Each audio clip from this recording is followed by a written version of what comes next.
understand. Here is a summary. The story. Wow. Can't end this season off without making one mistake somehow. Fine.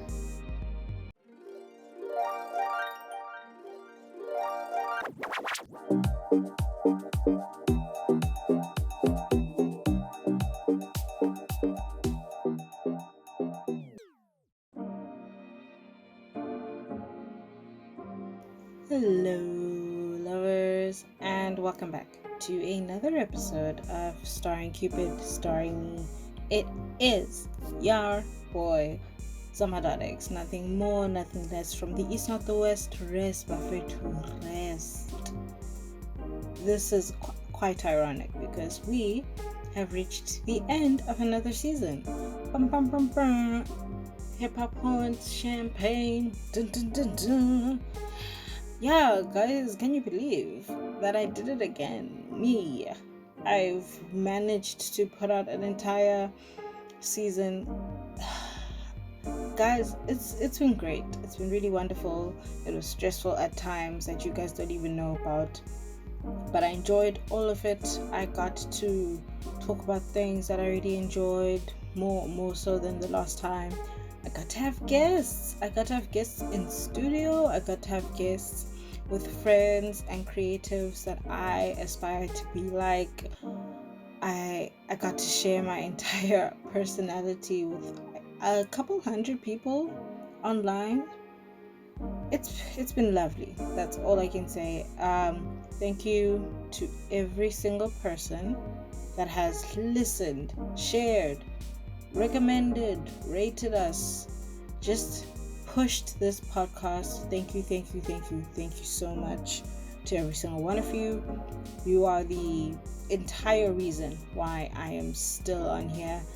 If it were not for y'all, I would just be ranting in threads that people didn't care about on Twitter, or maybe like Tumblr posts that people would never see. So yes, I'm eternally grateful. There's definitely going to be more in store in season 3. Yes, there's a season 3 because there's so much that I still want to give. There's so much that I still want to discuss and go into. There are specials I want to have. There are people I want to collaborate with. It's going higher and higher, lovers. Follow us on @StarringCupid on Twitter for updates on upcoming specials and episodes and surprises. And I promise you, there are going to be surprises. I'm genuinely just so. I'm happy for what we had in season 2, but I am ecstatic for what is to come in the future. Again, thank you all so much. For now, we are discussing one of the greatest romantic movies of all time. Yeah, I said it, all time. This is personally my favorite rom-com.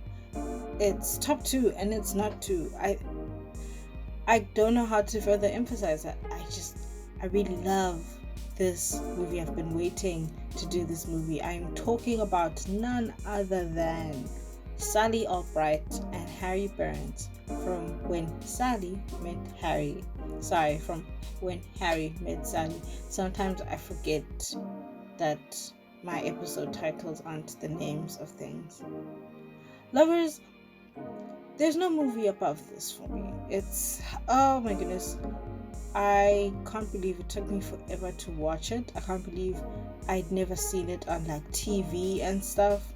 It feels like one of those,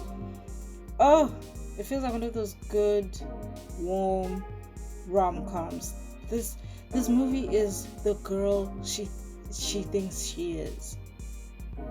I don't know what it is about it. Maybe it's the story. Maybe it's the characters. Maybe it's the way they deal with the will they, won't they. I can't put my finger on it. All I know is that I love this and I love this pairing so much. Let's not waste another second. Here is Sally and Harry.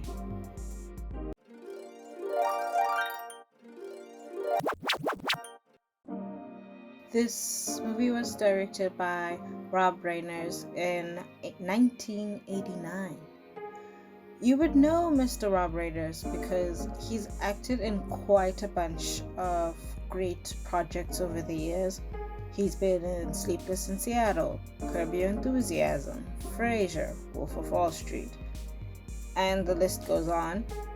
However, he is also a pretty awesome writer and director in like his career and stuff. His choices are never quite the same thing. They're almost as like diverse as his acting roles when it comes to like the people he plays and the projects he does. There's always going to be comedy and romance and a little drama here and there. But the comedy is the thing that comes through the most in his like IMDb list. He really seems to like this genre and like playing characters in this genre, and he's perfect for it. He's really good at being funny. He was most so perfect for the era that he worked in. I would say like his work feels very 80s 90s classic, very just charming vibes. I understand why he worked then, and I appreciate it even now in grand old 2020. It finds a way to still be funny and charming and just lovely. Yeah, does that make sense?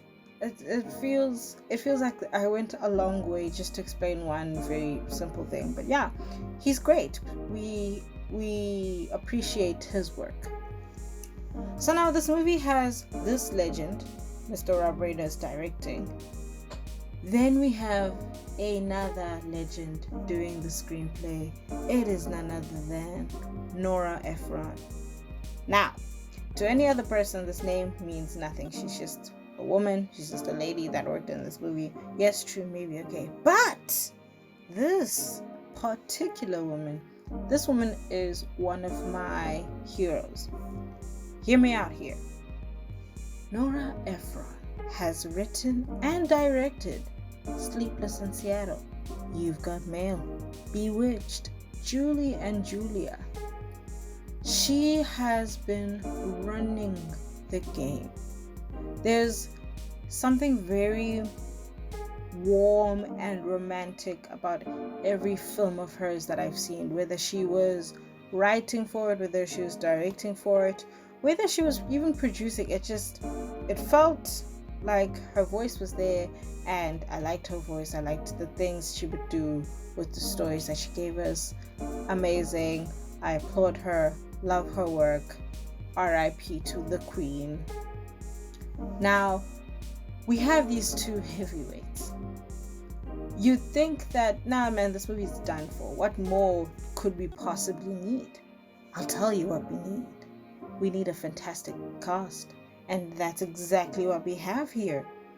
We have our leading lady and romantic comedy icon, Meg Ryan, is here, and she portrays Sally Albright. Miss Ryan is another major player in the game. The legendary status of Miss Ryan. She has been in all the Ephron movies I mentioned above, and she killed each role respectively. Not to mention My Mom's New Boyfriend, City of Angels, Anastasia, Joe versus the Volcano, Top Gun. One could go on for a while about this lady. I love Meg Ryan. I love her. She's like the queen of the 90s rom-com era. Her contributions to the genre must be recognized by somebody, some higher office or power. She is in a lot of things that I enjoyed. Hey, fun fact. Fun fact for anyone that is a big fan of The Boys. You know The Boys on Amazon, that show. Our sweet Huey Campbell on the show is the son of Meg Ryan. I was like, oh my goodness, you are the son of the lady that made up most of my movie watching as a child. Oh my goodness. And he's quite good as well. I'm not saying he's good because his mom's Meg Ryan. I'm just saying it's nice to know that he's also quite good. That's besides the point. It has absolutely nothing to do with her. I just find it neat. Alongside Miss Ryan, we have a big player in the American comedy scene, quite a legend in his own right. We have a Billy Crystal as Harry. You should know Mr. Crystal from The Princess Bride, Frasier, Analyze This, and the iconic Mike in all of the Monsters Inc. movies. His voice is literally just embedded in my mind purely because of Monsters Inc. Even though I didn't want his voice to be embedded in my head, I like Mr. Crystal. I really do. He's a funny man that does his job, writes a couple awards shows, and then he goes home to live his life afterwards. Like, I know absolutely nothing about him outside of the work he does, and I always appreciate that. He's joyful, like I said, his pen game is well respected, and he also him and Meg Ryan made contributions to the script for this movie as well. So yeah, he's great. He's a good man. Honorable mentions time. First things first, we have our godsend and eternal angel. It is Miss Carrie Fisher as Marie, who plays Sally's best friend. And while I mention her, I have to mention Bruno Kirby at the same time. Bruno Kirby played Jess, who was Harry's best friend. He is another godsend. RIP to both of them. Marie and Jess, they are wonderful interpretations of the best friend trope in rom-coms. They're great characters individually, but when they're together, it made things much better for reasons I will elaborate on later. For now, I just want to say bravo to the writers and also these two actors for giving us good best friend characters. That's the greatest bit about them. They were just really good best friends to their best friends. Bravo. If you have never seen this film, do it. You have to find it somewhere and you just have to put it on. And you won't regret it. That's like a solemn promise from me. You will not regret it. It's so good. You just snuggle up with your blanket, you take an hour and a half out of your day, and you enjoy it. If you have, and you can't recall what happens because it's been like a while, I get it, I understand. Here is a summary. The story, wow, can't end this season off without making one mistake, so now, fine. The story follows two friends as they grow and their friendship evolves. They struggle to deal with what this evolution means for them. A supposed answer to the age-old question, can men and women be friends? Of course not. No one is friends with men. But you should watch the movie to find the answer to your question. Like always, there are going to be spoilers ahead. You know the deal by now. That's who I am. Let's start the show.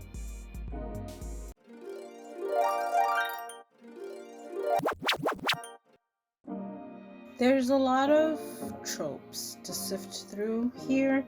There's lots of like cliches and things that usually happen in rom-coms that you just have to add to movies like this.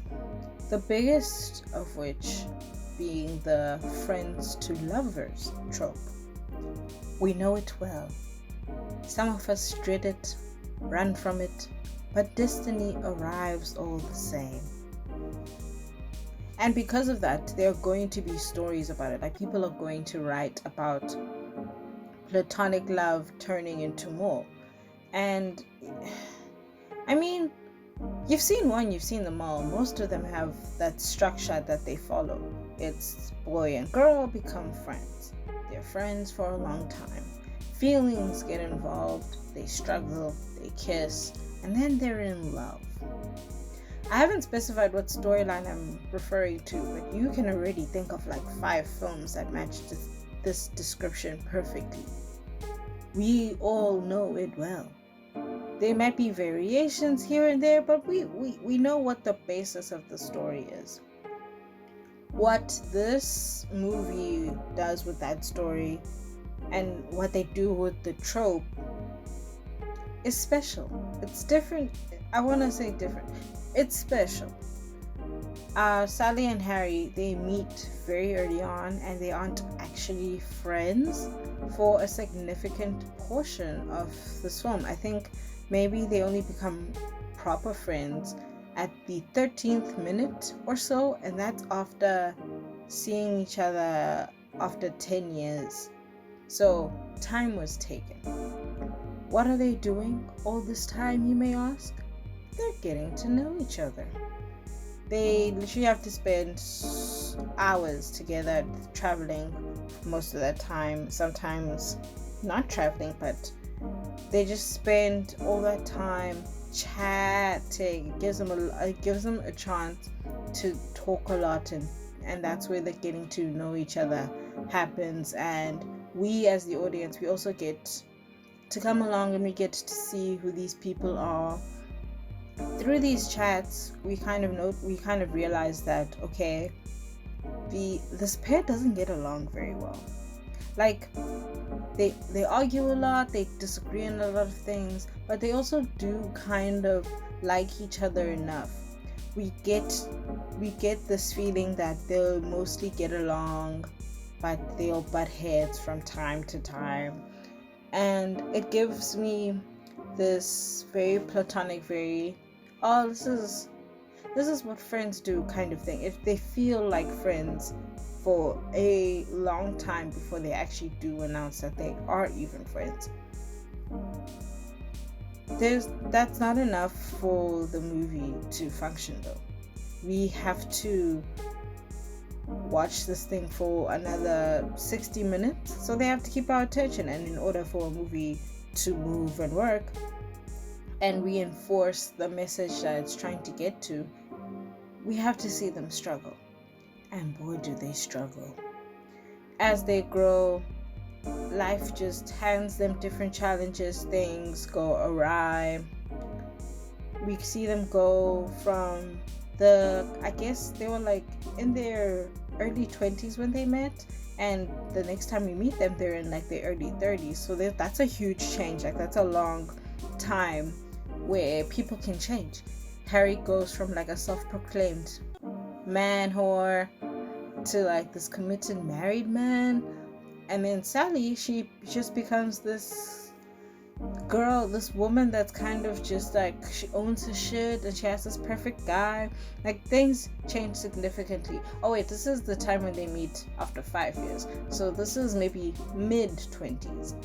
They meet each other again when they're in their early 30s, and this is the third time that they meet or they reunite, and things have changed. Now they're two newly single friends, and we expect something to be different because things have changed since the first time they met, and even the second time that they met.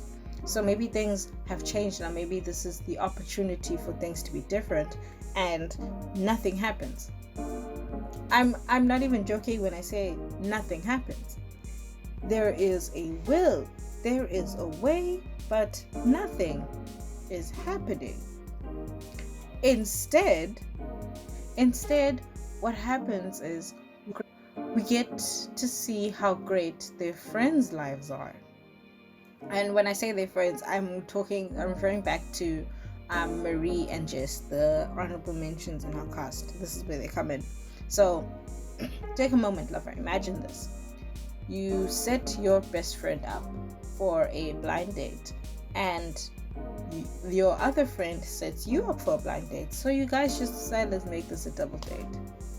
Your best friend has better chemistry with the other blind date there, and now they're happily married. That's literally what happens. It goes straight from that date to just everything works out for Jess and Marie. That should have been the first sign that, oh, Harry and Sally were ignoring something great here. That was meant to kind of be, for us as the audience and for them as the characters, it was meant to be that, hey, look what would happen if people took the connection and the chemistry and the like mutual fondness that they had and they just ran with it immediately. And they don't realize it. I mean, Harry and Sally don't realize that this is what they mean. They still, nothing happens. I'm not completely surprised because everyone kind of struggles to realize things like this, especially when the person in question that's kind of when the person in question that is potentially your love interest is like a friend or a close person to you. It takes some time. It's just really hard to ignore because we as the audience, we can see it. We see it in the longing gazes, we hear it in the jokes, we see it with the nice long phone calls, which is a sidebar.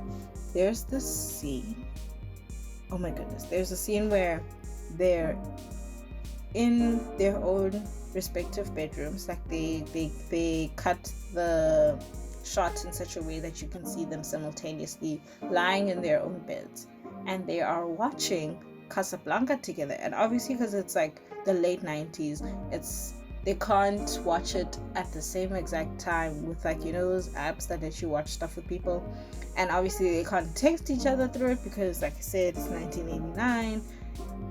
So they're just on the phone for what I imagine is the entire duration of this movie, and they're just talking about it and they're having this chat and they're saying things that I said about this movie when I did an episode on it, shameless plug.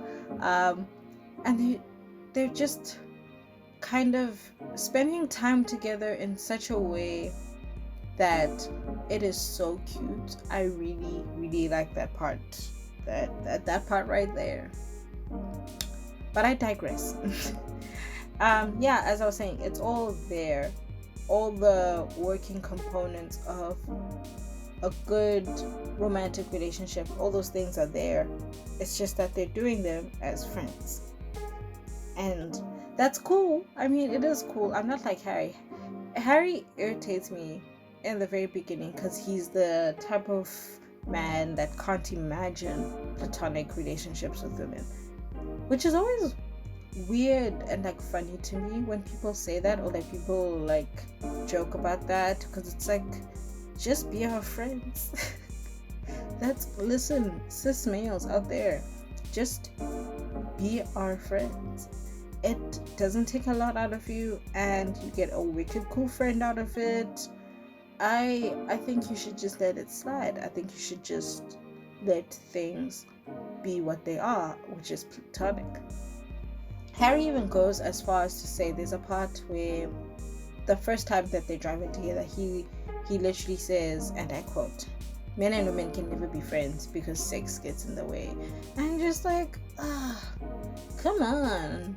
I know that I want you guys to be together, but that's not true. Like, be friends with people. Just be friends with people.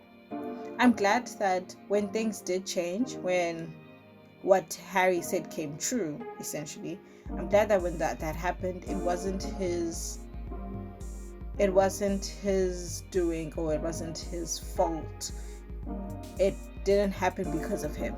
I mean, yes, they changed because Sally was sad, and maybe making decisions when you're sad isn't the best choice, but that's not the point.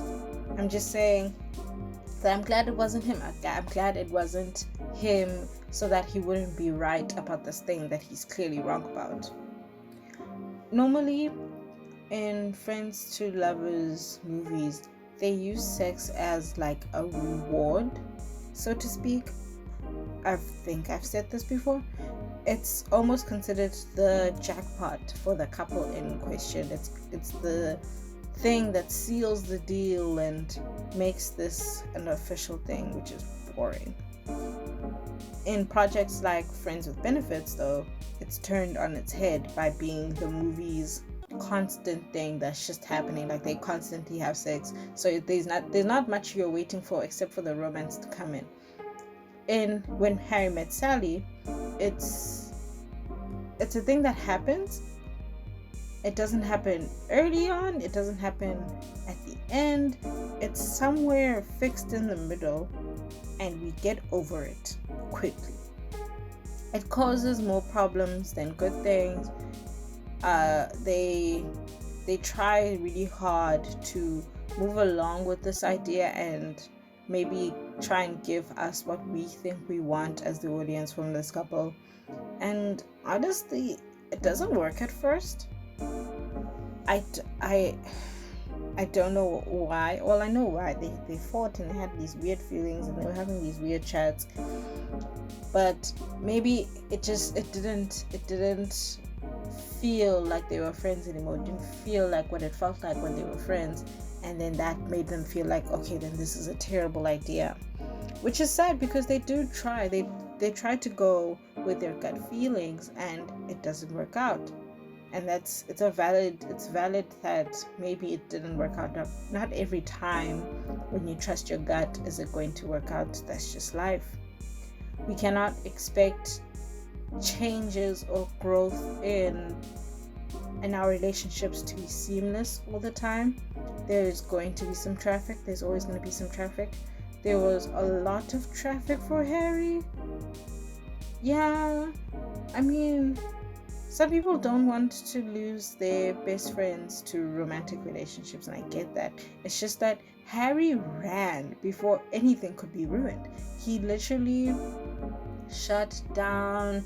He wasn't talking to her very well about this. He fixes it later on, and all is well, and the movie ends beautifully, and we get the romantic story that we've been kind of waiting for. But no, he ran so hard. It's worth it in the end for the story that we get and the ending that we get. It takes Sally and Harry 12 years and maybe a couple of months, but I think in romantic movies, sometimes we need to be reminded, because some people need to remember, that this path won't be easy all the time. I do wish love upon everyone that wants it and like manifests it. That I do wish you find it and get it.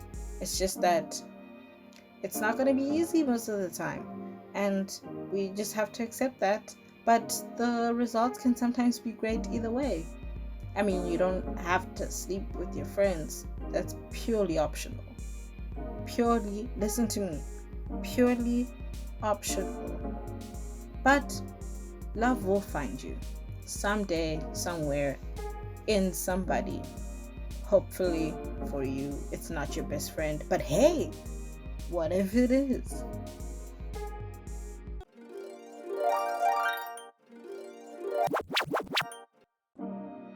Likes and dislikes time. Bam. Lovers, if it wasn't clear in the beginning, I'd like to clarify that I love this film so much. I love this movie. It's one of the classics, best in its genre for me. I adore it. For this part, I will try to be unbiased, but come on.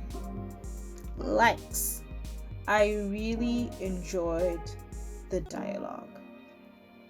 It is not often that I watch rom-coms and I compliment the writing. This is not to say that the writing in everything I've watched is bad. It's just pretty cliche most of the time. And that's also not a bad thing. I mean, there's only so much creativity that can be put into romantic scripts without it drifting away from the genre. And people don't always like romantic movies that drift far away from the genre. So I'd understand that people know what works and they want to put what works into the script. I get that completely. But here, I was very interested in what the characters were saying. Like, I wanted to hear what they were saying. I think Nora Ephron creates charming, lovable characters. Of like, especially you'll see in the other things that she's done, she kind of makes these people really fun, really full 3D humans, and then she gives them this dialogue that kind of flaunts that personality. I see it a lot in the women in her movies and stuff as well. They're quite full of life, full of personality, and I think that dialogue kind of does the extra work, which makes me want to listen. And when you listen to Harry and Sally, you learn a lot about them as people, and you are interested to find out what they're saying, because sometimes the chats they have are quite interesting. So yeah, I really liked that. I liked the costume design. All the outfits in this film, they make me feel like I'm flipping through a magazine catalog in the 90s, but like an authentic one, you know what I mean?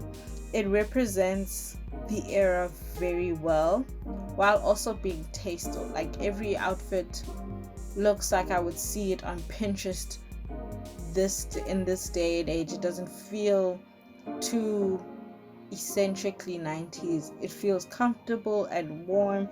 Their outfits always gave me very strong autumn feels. And the menswear back in the day was just really cool. Like, it was very, I don't know, it was a little liberating, I guess, and also quite very figure conscious. Like, there were things like that would just hug your body. Like, lovers, I apologize for what I'm about to say. The clothes were sitting on Mr. Billy Crystal. Like, he was just wearing every outfit, and the outfit was also like working with him, and it did a lot for him. I'm getting flustered, but it's just because the drip was too much. It was really, really cool. It was really great. I love a man in some high-waisted jeans and a tucked jersey. That's just me. That's just how I feel. So shout out to the costume designer.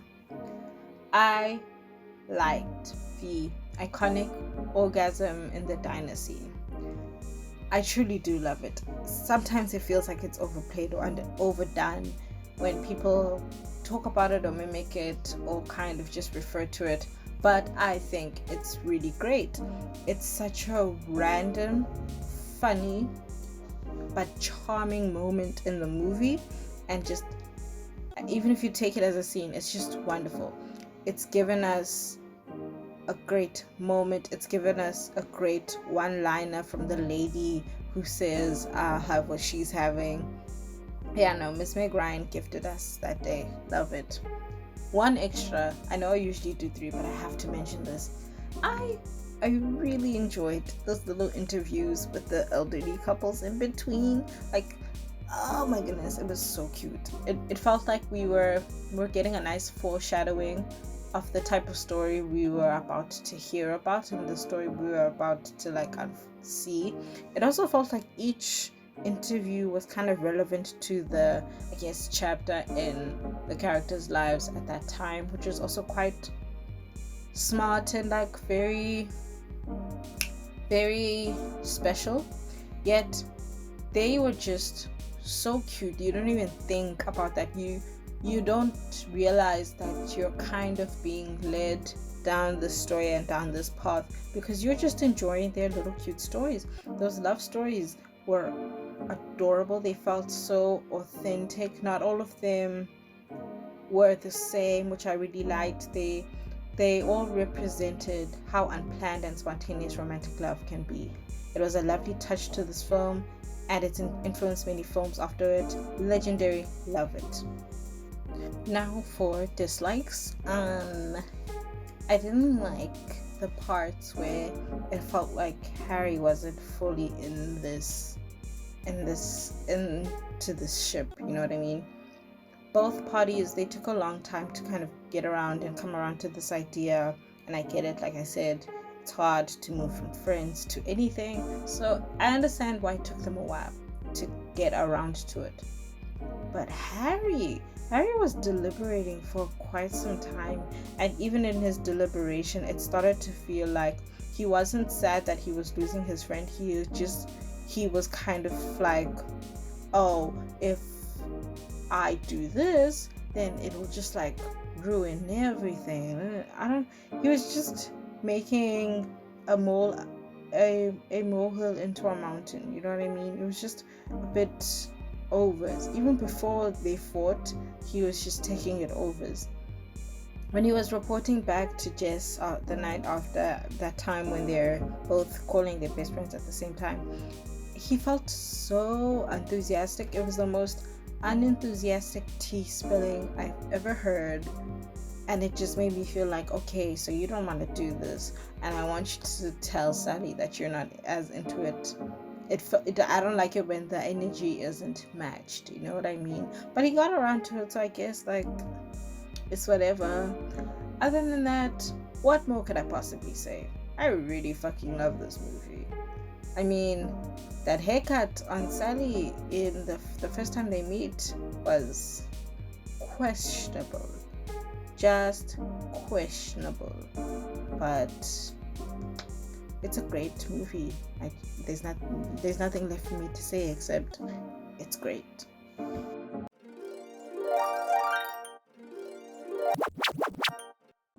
We've reached the end of the show. Yeah, it's been great and it's been happening. I really liked talking about this couple. I should quickly mention that if you are like me and you like to watch content based on the kind of things you watch, like the movies or the TV shows that you watch, there's a lovely video essay on YouTube about this movie from Lessons from the Screenplay. I promise you I will post the link to the video underneath the episode tweet tonight, but you should check out Lessons from the Screenplay. This episode on When Harry Met Sally. It's really great. Just had to reference that quickly. On to our weekly battle that we like to vote on. This is the Friends to Lovers edition. With a twist, we're only talking about long-term friends because it's the long-term friends where the stories come from. We have Sydney and Dre from Brown Sugar versus Emma and Dexter from the movie One Day. If I remember correctly, only one of these couples ends up working out at the end. I just cannot recall which one. But no one said that you will always find eternal love in your friend. So I think it's fair to represent all kinds of love. Sometimes life doesn't work out. We gamble all the time. Anyway, vote your little hearts away, lovers. Let us know how you feel about that battle. Let us know how you feel about the Friends to Lovers trope. Do you hate it? Do you love it? Which movies and shows do you hate or love it in? Let us know how you feel. That is all from me. Thank you again so very much for being with me all this time, this whole season and the past season. It's been good, it's been grand, it's been a wonderful season 2. I know I said that this is the end, but I lied. There's a surprise episode in the works for the people that remember the wager that I set from the end of season 1. Yeah, that thing, it's coming. I know I said it was coming and then you guys probably thought I forgot, but I never forget my promises. Once I promise, I never forget. And it is on its way, I assure you. Just watch us online on Twitter, on Tumblr, on Instagram sometimes. I will let you know when this episode is dropping. It is very soon. And also, you should follow us for all the wonderful things that are coming up. Guys, I can't wait to tell you, lovers. Oh my god, that was horrible. Hold on. Yes, as I was saying, I cannot wait to tell you. I'm super excited if you couldn't hear. Like I said, thank you For now, I shall leave you with, it has been lovely. Have a wonderful week, lovers. Go with love. Bye.